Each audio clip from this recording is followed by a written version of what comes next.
So this one is a book, as you can see.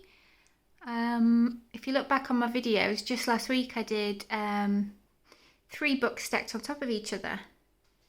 And it was the first time I'd done a book cake, and then coincidentally someone else had booked in and she wanted a book cake as well. This time a little less fiddly, as it just was the one instead of the 3 on top of each other. And this one is, I believe, you can read it there, International Statistical Clarification of Diseases and Related Health Problems. That's a mouthful. Someone who works at a hospital, I believe, and it's their retirement. So this book must be significant to them. So this one, it's really large actually, because it's to feed quite a lot of people.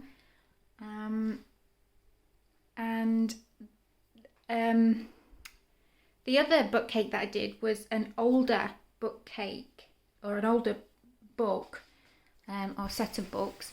So the finish on the other didn't have to be quite as precise, because the more sort of aged it looked, the better. So I did a lot of dusting around the pages, and the cover wasn't immaculate, whereas this one, as it's a textbook, and it's quite the picture I was sent, it looked brand new, to be honest. So this one was fiddly in its own right, because everything had to be sort of super sharp and crisp. It looks fairly simple, but believe me, it had its moments. So I'll just spin that round. So again, like the other book cake I did, we've got the cake itself, which is a rectangular shape, and then I just rolled some white fondant out, which then went all the way around 3 sides. Spin it round that side as well, and then with a ruler and a very steady hand, I imprinted all the little lines in to give it the effect of the pages. As I say, this one, compared to the other, I sort of ruffled up the pages on the corners because it was a very well read set of books, whereas this one, it's newer, so just left those nice and neat. And then I rolled out my fondant in this green colour and just covered the top and the side with one big sheet of fondant, just slightly, ever so slightly hanging over, not a lot, but just ever so slightly hanging over the 3 sides, and then tucked it sort of down here, so this is one full sheet.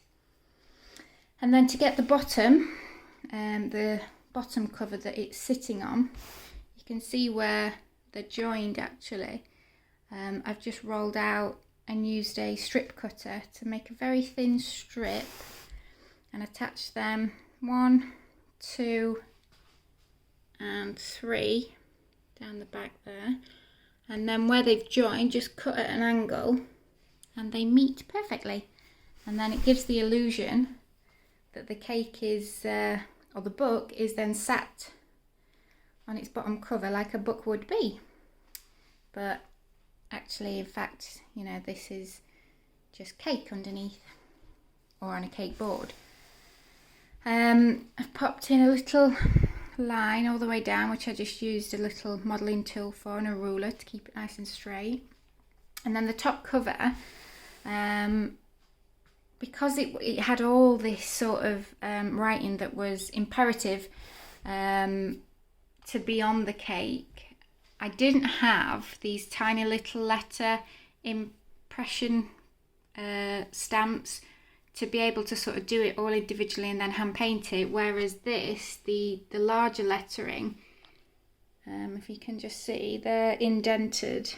I've used them and pressed them in and then painted them with some edible luster dust. But this, I've had to use an edible image to get the nice crisp, clean finish that it required, and to make sure all this detail, all this writing was included. Now the colour of this fondant, I tried to get it as dark green as I could, but if you colour in your own, getting dark colours is a task. So, because as you can see, the green on the actual book cover is a lot darker. So I, once I'd sort of got it all on, I then used some food colouring just to paint over it just a little bit to get it a little bit darker.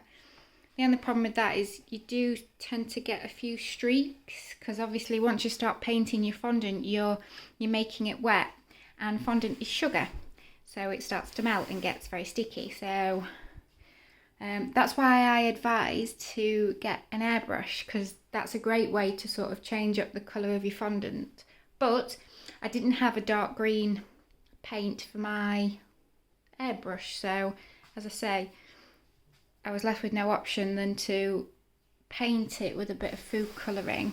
But one way I have got around it, it was a lot streakier than it is now. I used some edible dust to fill in sort of the streaks, if you like, blend them in a little bit, and that's calmed them down a lot and sort of helped it to sort of merge in with the actual cover of the book.